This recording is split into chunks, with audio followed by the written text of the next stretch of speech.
Hello and welcome again to Walt Disney, an American Original, Section 4, Chapter 23. Within 7 weeks, 1 million visitors had come to Disneyland. Predictions of attendance had been exceeded by 50%, and customers were spending 30% more money than had been expected. Disneyland was destined for enormous financial success, despite one temporary setback. After the park had opened, $1 million worth of unpaid bills was discovered in a locked desk. An employee had been absent-mindedly filing them away for months. The Disneyland television series opened its second season on ABC September 14, 1955, with the screening of Dumbo, and the series continued to be the highest-rated television show. On October 3, 1955, Disney introduced a new concept in children's programming, the Mickey Mouse Club. It was the first entertainment that Walt Disney had ever designed expressly for children. "But we're not going to talk down to the kids," he told his staff. "Let's aim for the 12-year-old. The younger ones will watch because they'll want to see what the older brothers and sisters are looking at. And if the show is good enough, the teenagers will be interested, and adults too." All of the Disney showmanship was poured into the Mickey Mouse Club.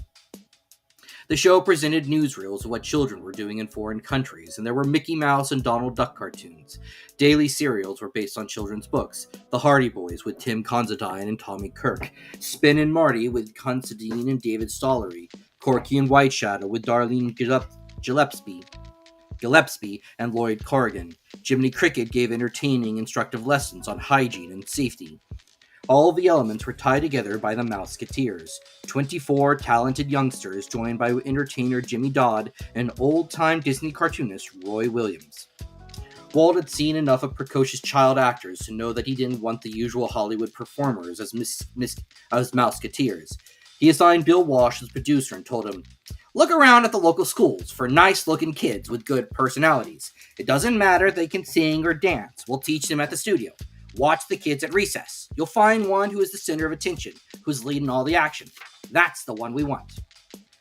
The Mickey Mouse Club produced an audience response that television had never seen before. 3/4 of the nation's television sets in service between 5 and 6 o'clock each weekday were tuned in to the Disney show. Children and adults everywhere singing the club's anthem, MICKEYMOUSE. The mouse ears caps worn by Mouseketeers sold at the rate of 24,000 a day. 200 other items were merchandised by 75 manufacturers. The Mouseketeers became national figures, and millions of children could recite Darlene, Cubby, Karen, and all the other names during the daily roll call. The most popular of the Mouseketeers proved to be Annette Funicello, a gasoline station operator's daughter who had been discovered at a children's dance recital. She attracted the most fan mail, as many as 6,000 letters a day. Never before had quality programming for children been attempted on television, and the venture proved profitable for ABC. $15 million in sponsorship was sold in the first season. The returns for Walt Disney Productions were not as good. ABC provided only half the $5 million cost for 36 weeks of 5-hour-long shows.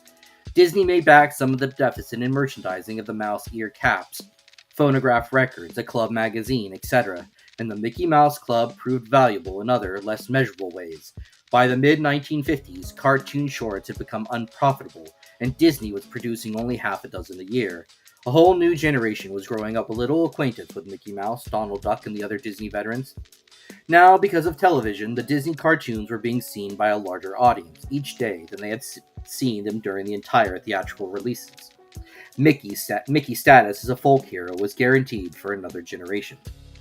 After 3 decades in Hollywood, Walt Disney had finally achieved financial stability.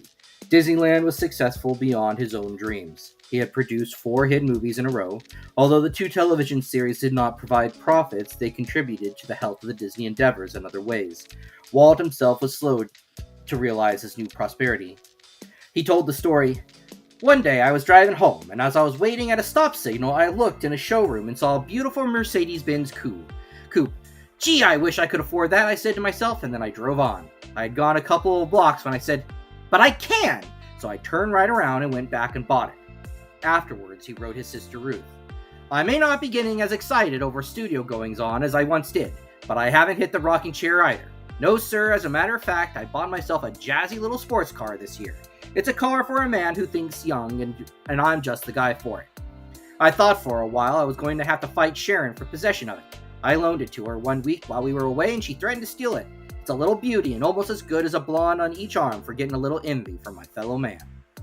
But change in fortune had little effect on Walt's personal life, nor did he glory in the company's financial health. "I've always been bored with just making money," he said. "I wanted to do things. I wanted to build things, get something going. People look at me in different ways. Some of them say, 'The guy has no regard for money.' That's not true. I have had regard for money, but I'm not like some people who worship money as something you've got to have piled up in a big pile somewhere. I've only thought of money in one way, and that is to do something with it. You see, I don't think there's a thing that I own that I will ever get the benefit of except through doing things with it." Walt realized the company required growth and prosperity to keep pace with the stockholders. He and Roy always maintained the policy of paying minimal dividends to the shareholders, plowing the profits into the development of the company. "I have a regard for my stockholders," Walt said. "To me, it's a moral obligation, like the one I felt towards the people who helped me when I was having bad times in Kansas City. I worried and fretted about paying them back, and I paid them back in many ways, like the little Greek Jerry who loaned me money and let me eat in his restaurant on the cuff. After I was out here and got Mickey Mouse going, he wrote me. He had been in the automobile business, but he met another Greek in Phoenix and they wanted to start a restaurant. 'Walt,' he wrote, 'I need $1,000. Well, I had Mickey Mouse then, so I loaned him $1,000. I sent him a check. After all, Jerry had let me eat on credit. My credit never got over $60, but I gave Jerry $1,000. Later, I got a telegram from Jerry saying, 'Walter, I need another $500. We need air conditioning in Phoenix.' So I sent him $500. Then he wrote me, 'I'm having trouble with my partner. I want to buy him out.' I told him, 'Jerry, you gotta get along with your partner. I just can't loan you anymore.' So my $60 with Jerry's cost me $1,500. I never saw it again. But I've tried with everybody who befriended and helped me to see that they came out all right." During the early years of Mickey Mouse and the Silly Symphonies, he had been amused but unswayed by the efforts of intellectuals to detect profundities in the Disney cartoons. Over the years, he took a realistic, sometimes self-deprecating attitude towards the films. He once remarked, "When I was a kid, I read an art book, and the author advised young artists to be themselves. That decided it for me. I was a corny kind of guy, so I went in for corn." He became inured to accusations of corn from critics, from scholars, even from his own children. Once he ran a new Disney film at home, and Diane remarked, "Gee, Dad, that's corny." Her father replied, "Maybe so, but millions of people eat corn. There must be a reason why they like it so much." During a visit to France, a group of French cartoon makers met with Walt to seek his advice. "Don't go for the avant-garde stuff," he told them. "Be commercial. What is art anyway? It's what people like. So give them what they like. There's nothing wrong with being commercial." After Walt had demonstrated his showmanship on television, leaders of the Academy of Motion Picture Arts and Sciences asked him to produce the Oscar telecast. The previous year's shows had been a flop, and the industry's leaders saw Walt Disney as the savior of the Academy's prestige. The Academy delegation came to the studio for lunch with Walt. He listened politely to the arguments that only Walt Disney could rescue the Academy from its lowest state. Then he replied, "Look, we live out here in the cornfield. All these years we've been turning out corny entertainment. I've never considered myself a big producer like Louis B. Mayer or Darryl F. Zanuck. I'm not in their class. I don't think our organization is cut out to make the kind of sophisticated entertainment that an Oscar show should be. And I think the public would resent it if I turned it into a Disney production. No, I think you better find someone else to put the show on for you." Walt expounded his theories of filmmaking during a studio conference to plan a book called The Art of Animation. He wanted the book to describe the history of animation, with emphasis on what the Disney studio had contributed to the art. He also wanted to pay tribute to the artists whose talents had allowed him to accomplish his goals. Among his remarks, "Don't get into any too arty discussions. This has been a very down-to-earth business. We can't go off into those ivory towers. The mechanics are not what makes the business. We can still get the idea over with nothing but pencil drawings and without our present equipment. We don't need all this fancy stuff, actually. A pencil reel will give you the story. The mechanics are secondary. What is the difference between our product and the other? We have never tried to hog anything. The thing that makes us different is our way of thinking, our judgment and experience acquiring over the years, giving it heart. Others haven't understood the public. We developed a psychological approach to everything we do. We seem to know when to tap the heart. Others have hit the intellect. We can hit them in the emotional way. Those who appeal to the intellect only appeal to a very limited group. Let's not let the mechanics get in here and foul the whole thing. The real thing behind this, we are in the motion picture business, only we are drawing them instead of photographing them. We have got to appeal to the whole population. All the famous classical things always had this certain contact with the public. My feeling about the early days and why the cartoon lost out is that it was still a lot of tricks. For example, Felix the Cat had a personality, but he didn't develop. They began repeating his tricks on which his personality was based. Aesop's fables caught on but never had any real personality and began to die out. At first, the cartoon medium was just a novelty, but it never really began to hit until we had more than tricks, until we developed personalities. We had to get beyond getting a laugh. They may roll in the aisles, but that doesn't mean you have a great picture. You have to have pathos in the thing. There's only one reason why Walt Disney has been played up, because it adds personality to the whole thing. It isn't Ajax Films Presents, it's a personality. Actually, Walt Disney is a lot of people. Let's put this in an honest way. This is an organization. Each man is willing to work with the other and share his ideas. This is an achievement. Throughout the studio history, he resisted any dilution of Walt Disney Presents. He relied on William Anderson, Bill Walsh, Jim Alger, Winston Hibbler, and Ben Sharpstein to help prepare and produce film projects, but he insisted that each film remain a Walt Disney production. He explained his philosophy to a young employee, Marty Sklar, who was preparing a slide presentation for the annual report. Sklar had pictured key production personnel, and Walt commented, "Look, Disney is a thing, an image in the public mind. Disney is something they think of as a kind of entertainment, a kind of family thing, and it's all wrapped up in the name Disney. If we start pulling that apart by calling it a Bill Walsh production for Walt Disney or a Jim Alger true life adventure for Walt Disney, then the name Disney won't mean as much anymore. We'd be cutting away at what we've built up over all these years. You see, I'm not Disney anymore. I used to be Disney, but now Disney is something we built up in the public mind over the years. It stands for something, and you don't have to explain what it is to the public. They know what Disney is when they hear about our films or go to Disneyland. They know they're going to get a certain quality, a certain kind of entertainment. And that's what Disney is." He was ever protective of the Disney thing, and his scrutiny extended to every area of the company's operations. In 1957, he fired off an inter-office communication to one of his executives. "I hear that you gave permission for a fee to the agency that handles the Rheingold account to use Ringle Wrangle for a commercial. In the first place, I don't think any of our music should be used for jingles, but above all, definitely not to exploit beer, cigarettes, or such things. We should always be careful about what our music is used for because of our broad audience and also the timeless value of our films. In the past, we have turned down several of these things, and this should be a continuing policy. What's happening? Isn't the money coming in fast enough? Or as they say, pig don't make a hog of yourself." His attitude was demonstrated in the way he showed dignitaries around Disneyland. As the fame of Disneyland spread throughout the world, royalty and the heads of state visited the United States, insisting on including it in their tours. Walt showed off the park like a father with a new baby, and he never tired of answering the same questions. When did he first get the idea for Disneyland? Why did he locate it in Anaheim? And how much did it cost? The first foreign personage to visit Disneyland was President Sukarno of Indonesia. He was dazzled by the place, and as he and Walt stood on the prow of the Mark Twain, he remarked, "Mr. Disney, you must be a very wealthy man." Walt smiled and replied, "Yes, I guess I am. They tell me I owe about $10 million. King Bhumibol and Queen Sirikit of Thailand were given the personal Disney tour, including the voyage on the Mark Twain. Walt pointed out some ducks paddling alongside the steamer and said to the king, "Your Majesty, those are the only things I have here that didn't cost anything. They just moved in after we built the river." King Mohammed V of Morocco seemed to have trouble sorting out the real from the artificial during his tour with Walt. When the jungle riverboat passed under the waterfall, Walt commented, "It looks almost like real water, doesn't it?" King Mahendra and Queen Ratna of Nepal were given a dinner by Walt and Lily at the Disneyland Hotel after their visit to the park. When dinner was over, Walt asked the king and queen if they had shopped during their tour. When they replied they hadn't, Walt ordered the park reopened. The royal motorcade drove down Main Street to the Emporium, and the king and queen selected presents to take home. Inevitably, Walt was recognized by the Disneyland crowds. He was embarrassed when his famous visitors were ignored, and he called to the crowd, "This is the King of Belgium, a real king!" Or, "My friend here is the Prime Minister of India, Mr. Nehru."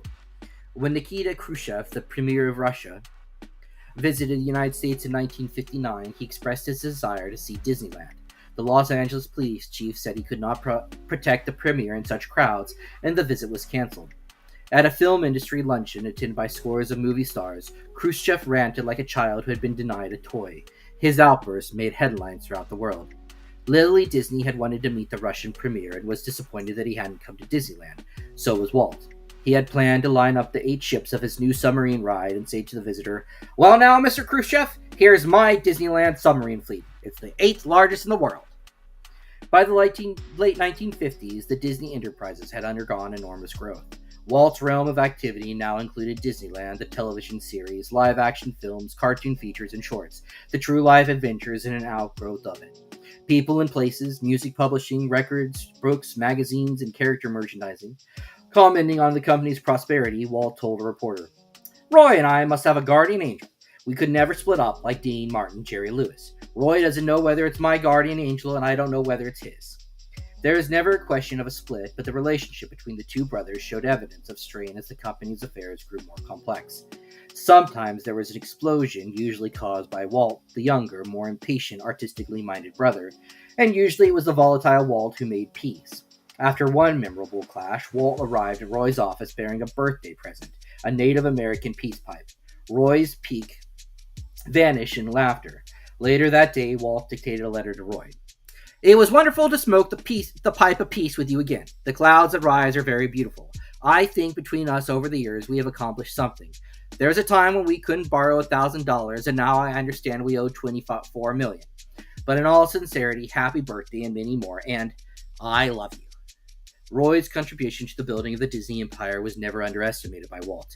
He often paid tribute to Roy's financial sagacity and his devotion to the family enterprise. Roy was performing an invaluable function for which Walt had neither the talent nor the appetite. "I feel sympathetic towards Roy," Walt once said, "because he has to sit with the bankers. He has to sit with the stockbrokers who come in and harass you and say, 'I haven't turned any Disney stock in 6 months now. Do something so I can turn it and make a profit.' I used to tell Roy, 'You've got to get away from those guys and they'll beat you down.'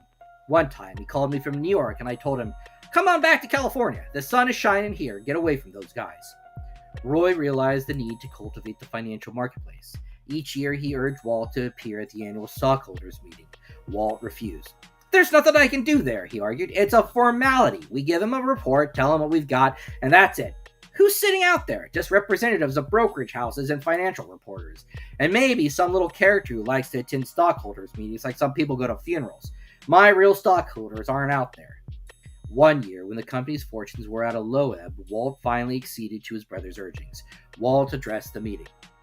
"I don't know how many of you are out there are stockholders. I've got a letter I want to read to you. It's from a lady in Florida.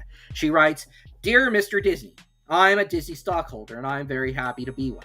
I don't care if you ever pay any dividends. I just hope you go on doing the fine work you've been doing.'" Walt folded up the letter and said, "Now that's the kind of stockholder I like. It's been very nice to appear before you. Now, if you don't mind, I'd like to go back and try to get this company on its feet." Walt also considered board of directors meetings a waste of time.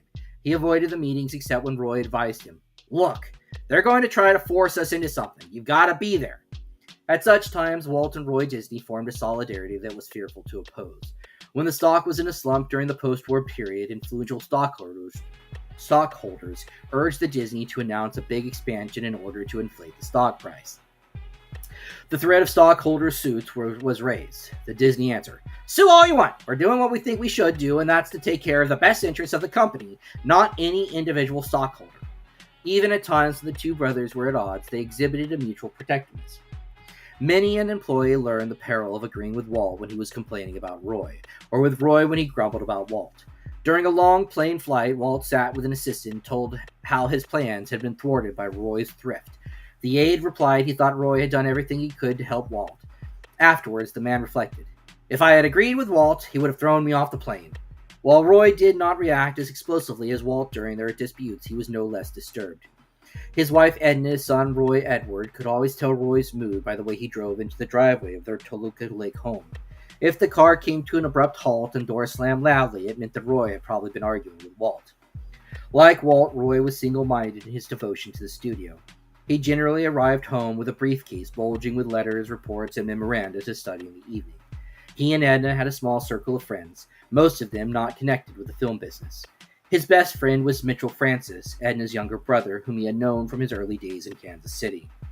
Roy had played polo with Walt during the 1930s and had bowled bold with studio teams in the war's years. When Edna urged him in later years to take up golf as a relaxation from studio worries, he declined. I don't want you to be a golf widow, he said. He preferred working in the garden. Roy guarded his health. The tuberculosis in his 20s had influenced him deeply.